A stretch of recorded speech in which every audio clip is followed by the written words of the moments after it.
Ingresando en www.consejo.org.ar podés hacer la legalización de tus informes y certificaciones, seleccionando legalizaciones y luego la opción web. Allí vas a ingresar al sistema con tu nombre de usuario y clave personal y con un número de convenio y clave, el que podés suscribir por la web. Una vez que ingresaste, elegís la opción que estás buscando y listo. Dentro de nuestra página vas a encontrar conferencias en nuestra biblioteca de contenidos. Ingresando a la opción Reuniones científicas y técnicas, vas a poder elegir el contenido que estás buscando y al hacer clic, ver el video de forma online y descargar el material de la reunión.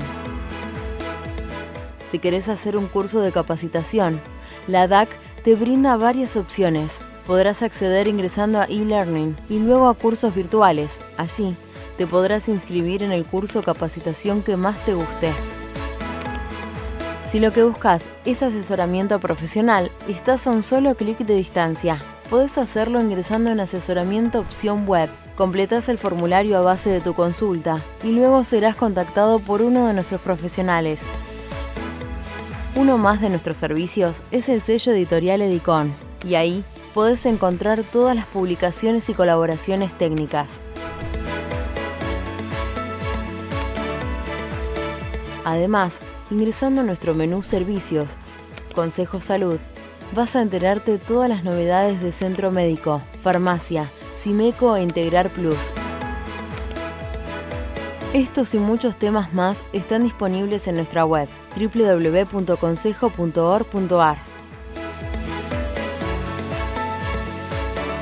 Envíanos tu consulta a consejoescucha@consejo.org.ar o llama al 5365 8950 y un colaborador se estará comunicando con vos.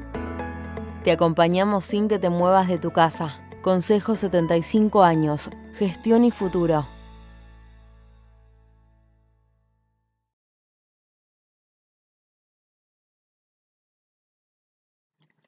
Buenas tardes.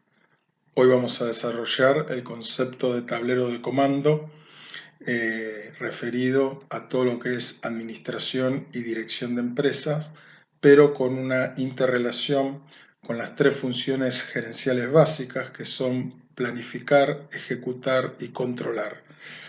¿Qué es el tablero de comando? El tablero de comando es un conjunto de datos e información relevante y significativa que permite orientar hacia la empresa o a cualquier organización hacia el logro de sus objetivos, brindando información confiable para la toma de decisiones.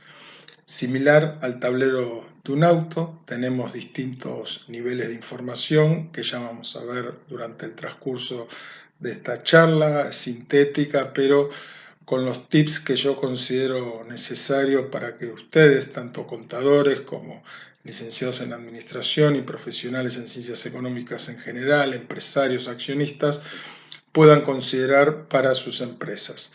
El primer concepto central es que el tablero de comando tiene que resumir toda la información de la empresa en sus distintos niveles que vamos a ver. Esto va a permitir una consolidación de la información relevante, no solo de la contable, sino también de la extracontable, para la adecuada toma de decisiones, monitoreo y control del negocio.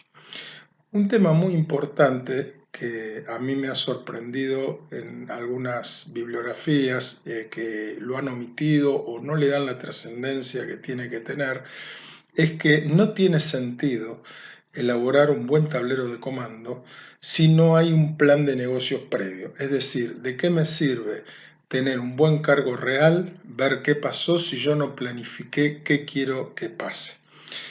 El aterrizaje de las ideas, de los objetivos de una empresa, se denomina plan de negocios. Y ese plan de negocios solo se considera como tal si se concreta en un estado de resultados proyectado, es decir, en datos precisos y numéricos susceptibles de ser comparables y medibles.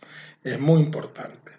Entonces, el plan de negocios, concebido como un estado de resultados proyectados, ventas proyectadas menos costos proyectados, después vamos a ver fijos y variables, me da la utilidad neta proyectada.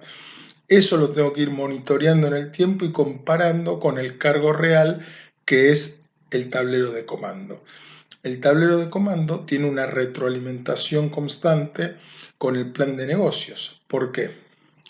Porque me permite detectar los desvíos a tiempo, me permite ver si el error es por mala planificación o me permite ver si la gestión es ineficiente. No se olviden que entendemos el tablero de comando como el eje del control de gestión de una empresa.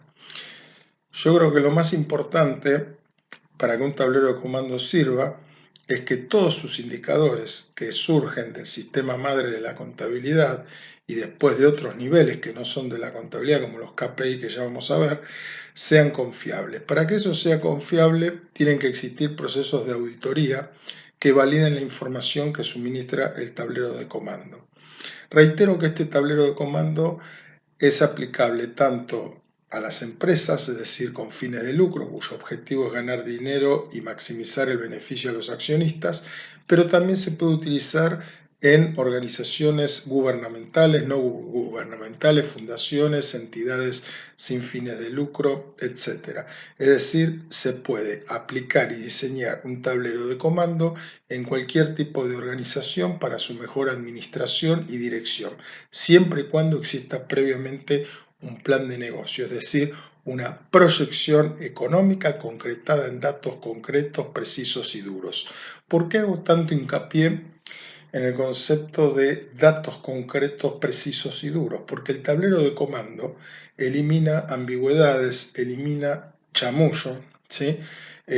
Nos da el cargo real que permite tomar decisiones evitando unidades de medida a veces un poco caprichosas, nos permite tomar decisiones fuera de las emociones, nos permite dar un dato concreto en la marcha de la gestión y evitar toda subjetividad, amiguismo o ambigüedades también, ¿correcto?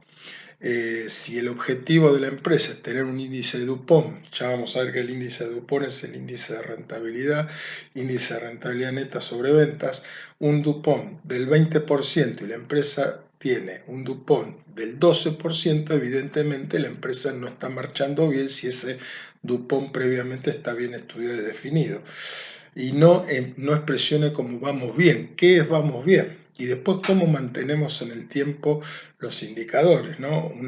Una golondrina no hace verano. Entonces, ¿cuáles son los requisitos del tablero de comando? Recién les dije que tiene que haber procesos de auditoría que respalden todos los procedimientos administrativos y que validen de alguna manera la confiabilidad de la información que la empresa maneja. Al respecto del tablero de comando, cuando le hablo de auditoría, siempre está en auditoría hay varios conceptos que siempre hay que recalcar. Uno es el riesgo inherente, es decir, aquella operación, ¿sí?, o procedimiento que por su dificultad o complejidad puede provocar un error y los sistemas de la compañía no detectarlo, tanto a nivel de auditoría como a nivel sistémico, como a nivel profesional. Eso se llama riesgo inherente en auditoría.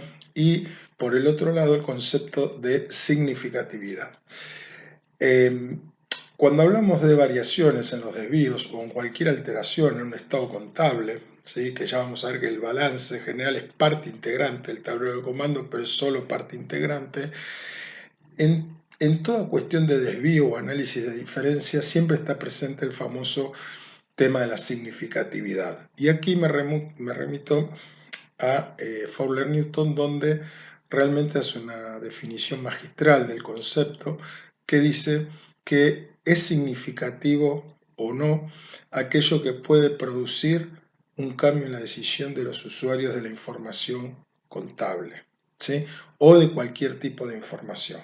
¿Sí? Siempre cuando hablamos de auditoría contable es información contable, cuando hablamos de gestión hablamos de información de gestión. ¿Qué quiere decir esto?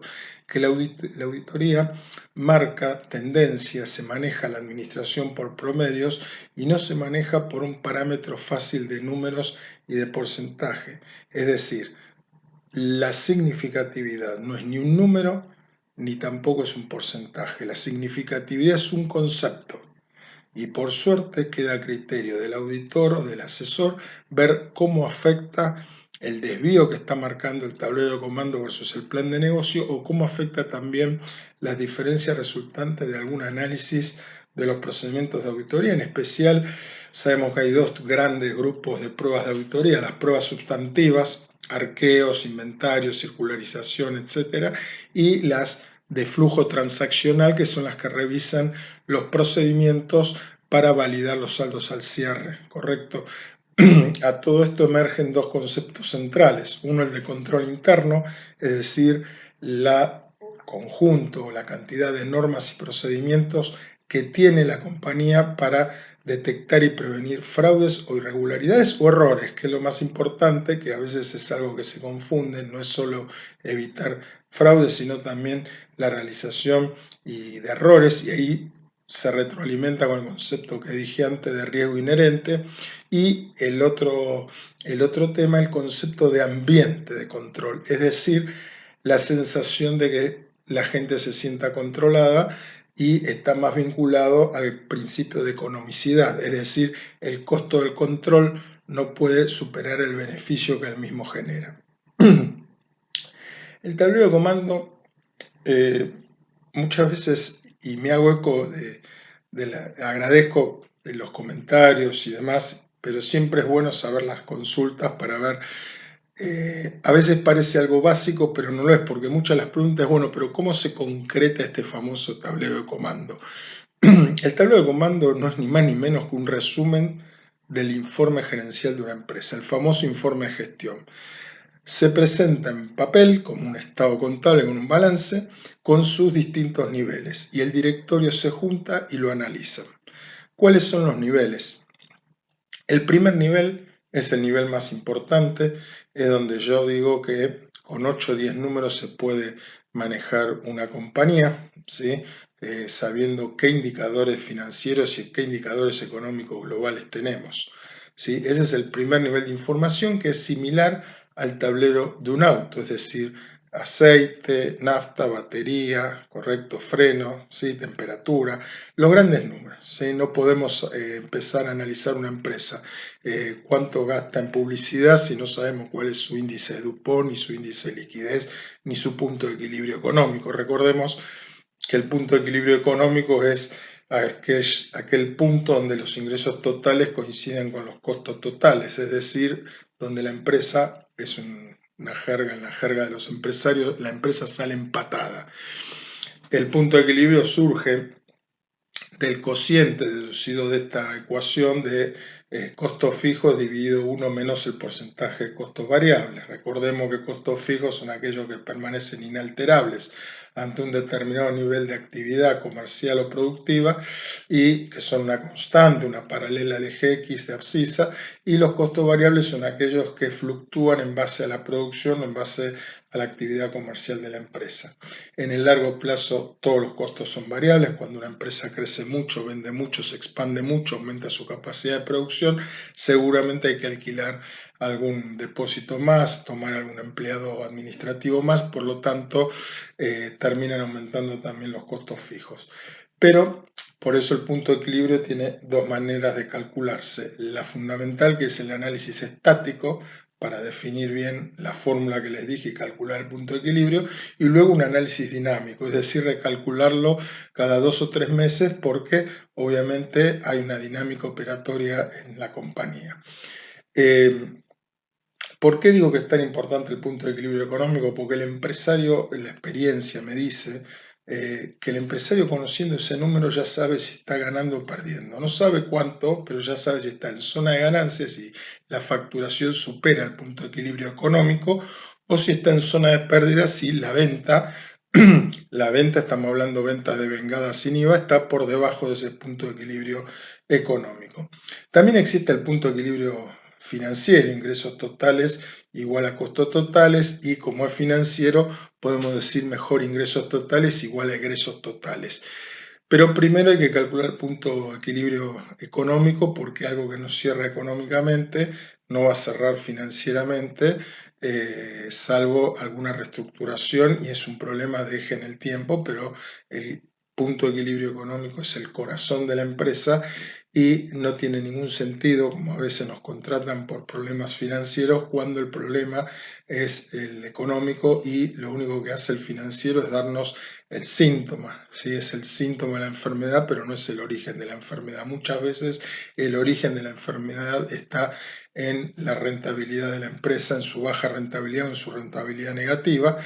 Y también hay casos donde la rentabilidad es buena, pero tenemos que reestructurar pasivos de corto plazo a más largo plazo, de baja tasa de interés a más baja tasa de interés o de altas tasas de interés a tasas de interés razonables.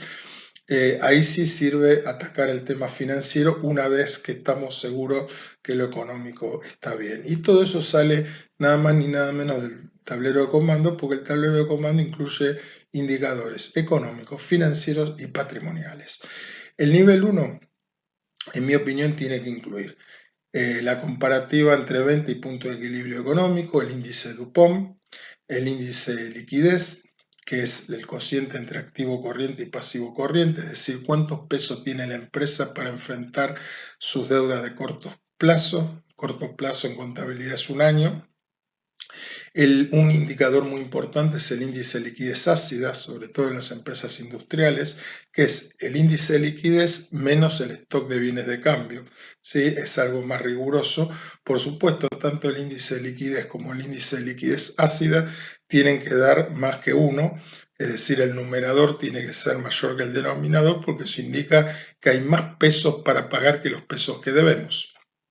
Otro indicador que yo pondría en el nivel 1, como la tapa de diario, como el tablero del auto, es la contribución marginal global de la empresa. La contribución marginal es la diferencia entre las ventas y los costos variables. ¿Por qué es tan importante? Es muy importante porque si por unidad de negocio no se calcula la contribución marginal, muchas veces pasa que se está vendiendo productos que están dando una contribución marginal negativa, y eso lleva a la paradoja de que cuanto más vendo, más pierdo. Y eso se hace por falta de información y sobre todo por un gran problema en la Argentina, que es la falta de una contabilidad adecuada de costos. Saber los precios es fácil. De última es una variable que maneja la empresa comparando con la competencia, el mercado y todas las restricciones que pueda haber. Pero se habla mucho de precio, pero no se habla de costos, porque la utilidad es venta menos costos. No se olviden algo, sabemos que lo más fácil es lo más difícil, es decir, en las pymes argentinas, ya sea facturen 10 millones de pesos, facturen 40 millones de pesos o facturen 100 millones de pesos, he dado una charla al respecto donde el factor emocional es muy fuerte.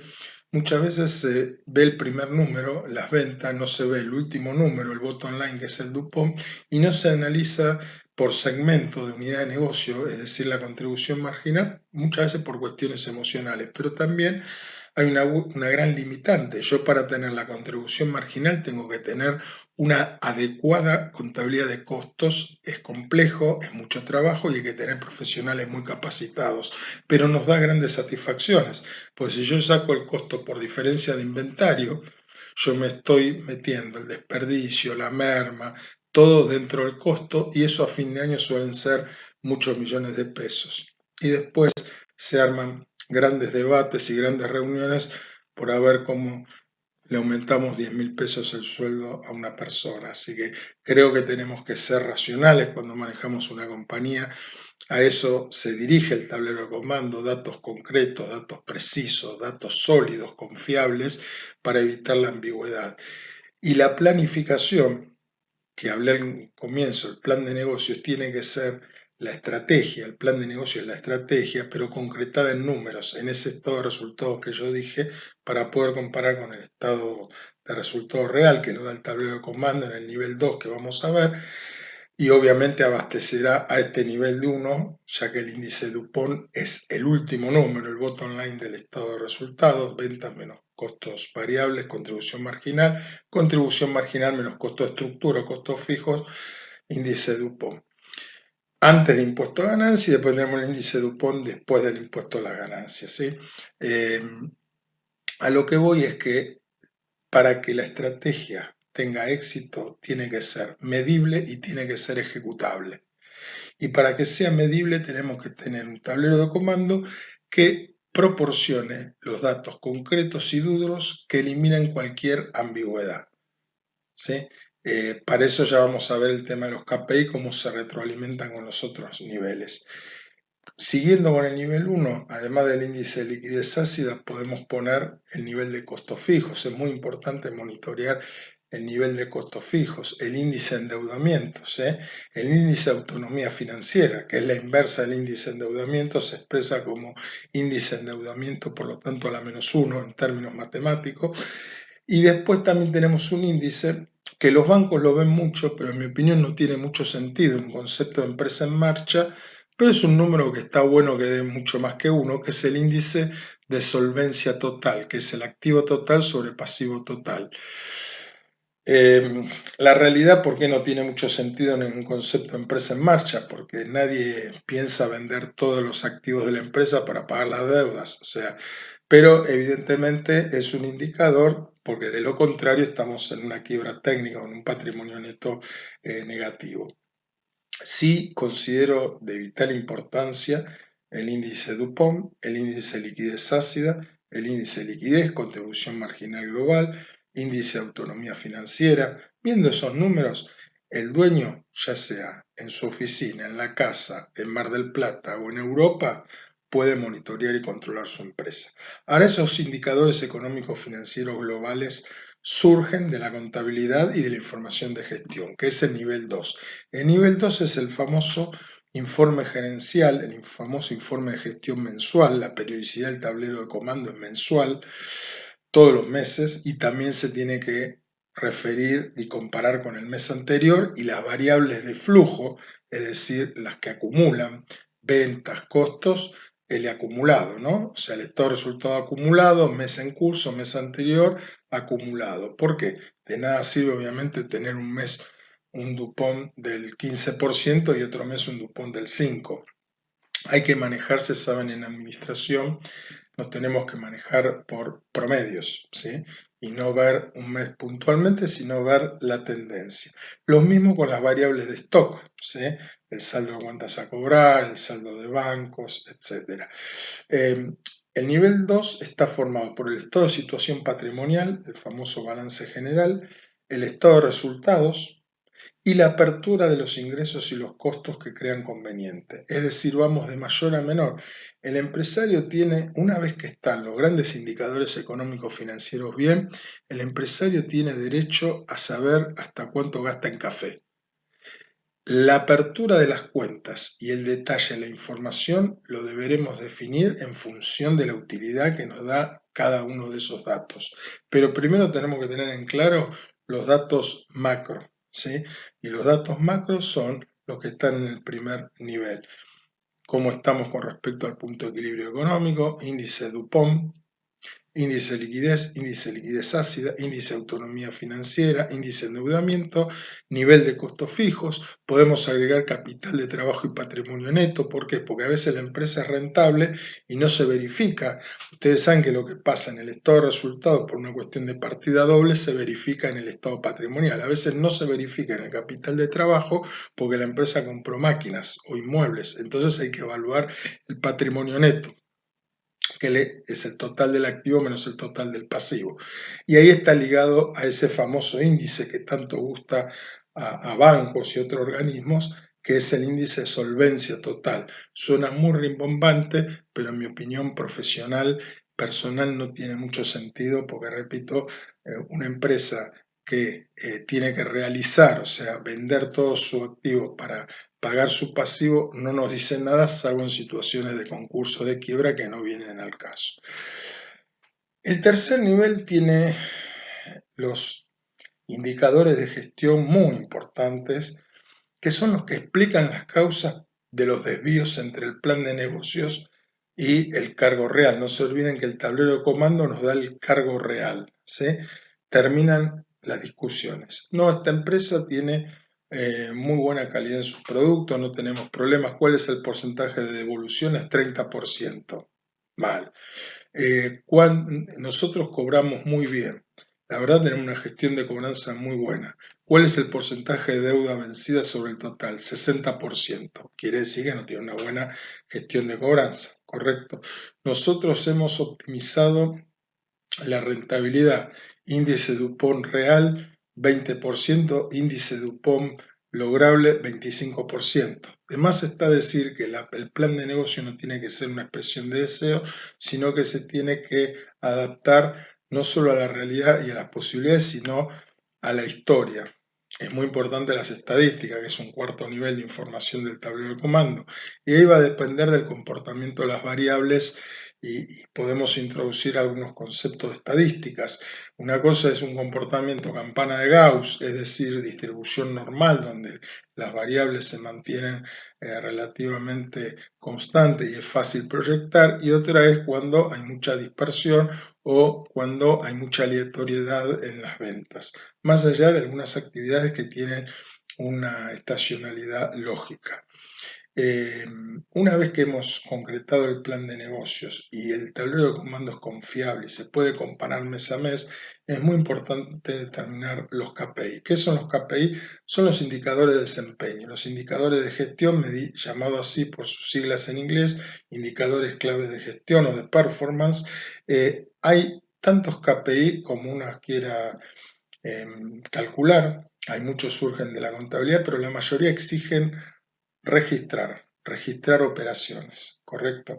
Exigen registrar, se pueden armar por área, se pueden armar por sector, pero todos explican las causas de los desvíos.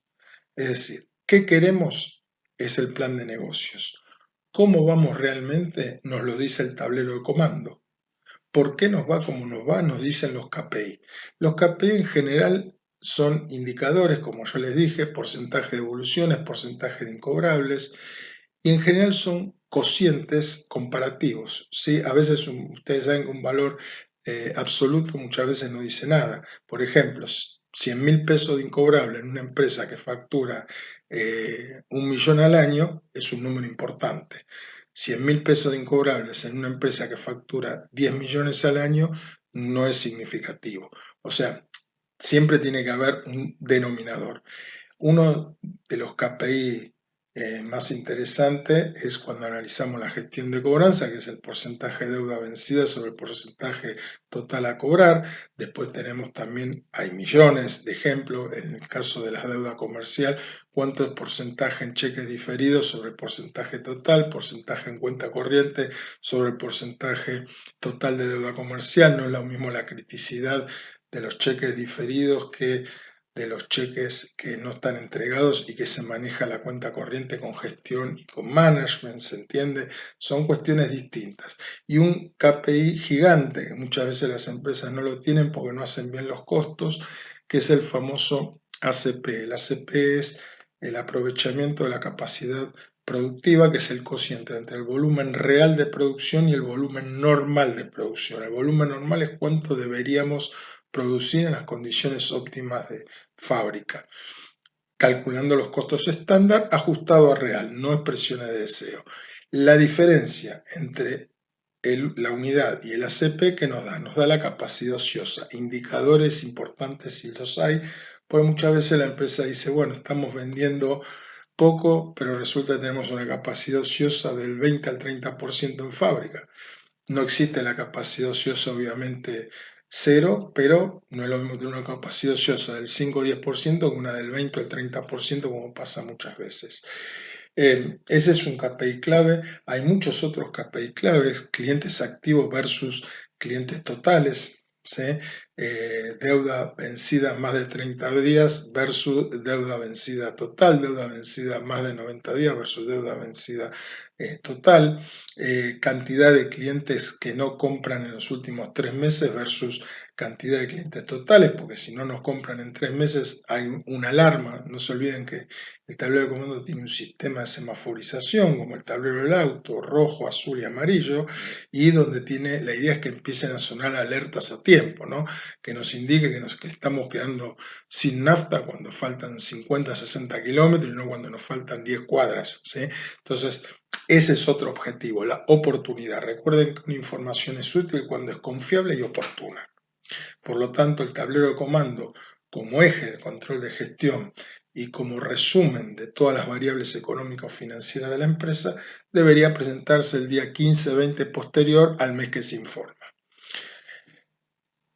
Obviamente el tablero de comando requiere, tanto en sus 3 niveles que vimos hasta ahora, un debate entre directivos, CEO, accionistas, dependerá también del tamaño de la compañía, a veces el gerente administrativo financiero, el contador, a veces es el CEO, y a veces lo hace y lo elabora directamente el CEO con el directorio. Depende de cómo esté estructurada también la organización. No se olviden que hoy las organizaciones dejaron de ser piramidales y pasaron a ser más matriciales, donde se prioriza el flujo de la información y la eficiencia, pero eso no está peleado con la unidad de mando, ya que sabemos muy bien que sin unidad de mando hay grandes ineficiencias y ninguna empresa puede ir camino hacia el éxito sin eso. Es muy importante también establecer unidades de medida cuando se definen los KPI.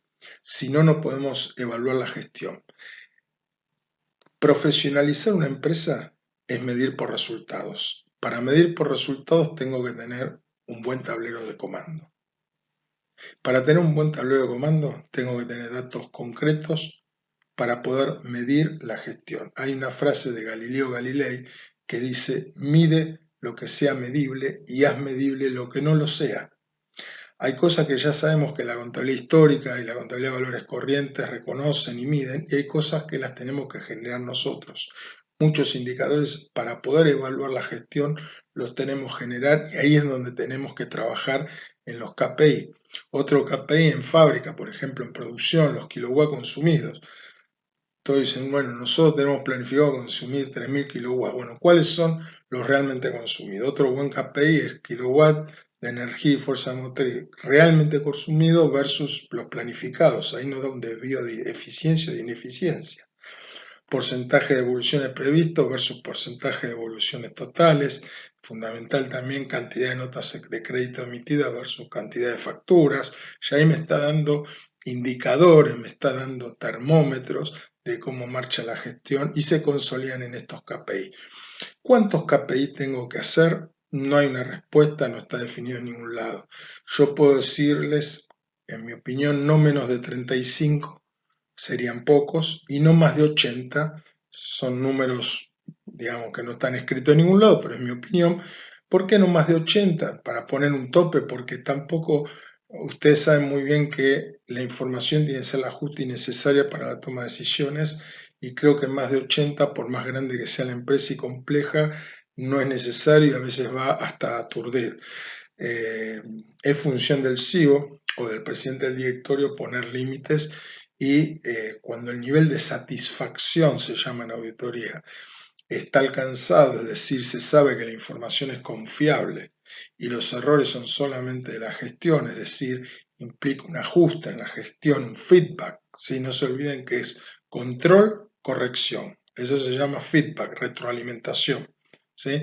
Cuando sabemos que lo más difícil, no se olviden que el tablero de comando es el termómetro y la enfermedad de la gestión, pero el termómetro tiene que estar bien. Entonces, que es muy difícil por todo lo que le digo, todo el tema de registro, el tema de la contabilización, los ajustes necesarios de gestión. Recordemos que para sacar la contribución marginal hay que hacer costeo variable, y el costeo variable dice que los costos incluyen solamente los costos variables, mientras que en la contabilidad oficial y en las liquidaciones impositivas se usa el costeo por absorción, es decir, fijo más variable, con lo cual implica hacer contabilidad de costos y, como dije antes, tener un buen sistema de costos. Sin tener un buen sistema de costos no podemos tener un tablero de comando confiable.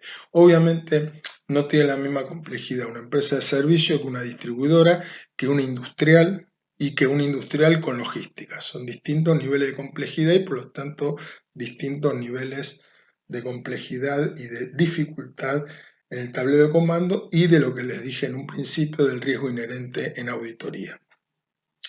Por último está el cuarto nivel, que son las estadísticas, que a veces se confunden con los KPI, pero digamos, se puede decir que son útiles porque nos dan ciertos indicadores, no de gestión, sino datos que nos permiten alertar de determinadas cosas. Por ejemplo, la edad promedio del personal, que esto está ligado también a un KPI que es porcentaje en asistencias.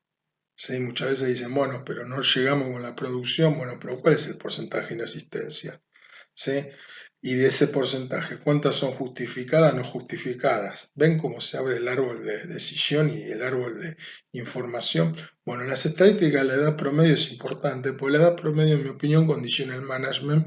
No es lo mismo un promedio de 30 años que un promedio de 45, y yo creo que lo mejor es el mix entre la energía de la juventud, la sapiencia de la mediana edad, y también los de más de 50, que hay que incluirlos porque realmente aportan mucho. Creo que todas esas generaciones, los de 30, los 40, los 50 y más de 60 también, hacen al éxito de una empresa porque hay algo que está muy claro, hay cosas que solo se aprenden con horas de vuelo, es decir, con horas de trabajo, con experiencia, se aprenden mucho los errores, se aprende mucho de ver distintas empresas, distintos escenarios y de trabajar también con distintos perfiles de clientes. La pregunta del millón, muchas veces me dicen, bueno, en el índice de liquidez, mayor que uno, ¿cuánto más que uno? Y la respuesta es depende del perfil del cliente. Algunos con 1,1 están felices de la vida, otros quieren 1,5, otros quieren 2, ¿sí? Otros quieren 1,8, depende del perfil del cliente y de otros aspectos emocionales que no vienen a la charla de hoy. Otra estadística importante es la cantidad de profesionales en la empresa. A veces me encuentro con empresas de 200 empleados y hay solo 3 profesionales. También está mal que haya 20 empleados y haya 10 profesionales. Me parece que, obviamente, sacando los estudios, no estamos hablando de empresas industriales con las áreas. Eso es otra estadística interesante, ni hablar las estadísticas de venta, ¿no? Las que yo le decía permiten proyectar mejor, las estadísticas de artículos más vendidos. A veces uno llega y dice, ¿cuál es el artículo más vendido? Y no lo saben. Lo que pasa que a veces el artículo más vendido no es el de mayor contribución marginal. Eso es un dato muy interesante, porque lo que tenemos que orientar y fomentar en la venta de los artículos con mayor contribución marginal, porque eso es lo que nos va a dar mayor rentabilidad y mayor impacto en el índice DuPont, o sea, en el último número. Para cerrar el tablero de comando, no podemos concebir una empresa exitosa y con una organización y una administración profesional sin un tablero de comando y sin un plan de negocios que responda a una planificación estratégica, pero concretada en números. No podemos conseguir una empresa sin un tablero de comando con datos concretos, precisos, auditados, que permita detectar y corregir desvíos. Ese es otro tema. No se hace nada con decir este es el desvío si no tomamos una acción correctiva, feedback y retroalimentación permanente. Obviamente hay 2 requisitos que son fundamentales. Uno, todo en moneda constante, es decir, ajustado por inflación para que la información sea homogénea y comparable y las variaciones sean en términos reales y no nos distorsione el proceso inflacionario que existió y que existe en Argentina. Y también otro concepto es que en una implementación, el tablero de comando básicamente tiene 3 etapas: el diseño, que generalmente la hace el consultor con el CEO y el directorio, y la implementación, donde son muy clave los mandos medios. En mi opinión es fundamental para el éxito de la implementación de un tablero de comando la existencia de un líder de proyecto interno. Y la tercera etapa es la de seguimiento de la implementación y la mejora continua. Creo que con esto estamos.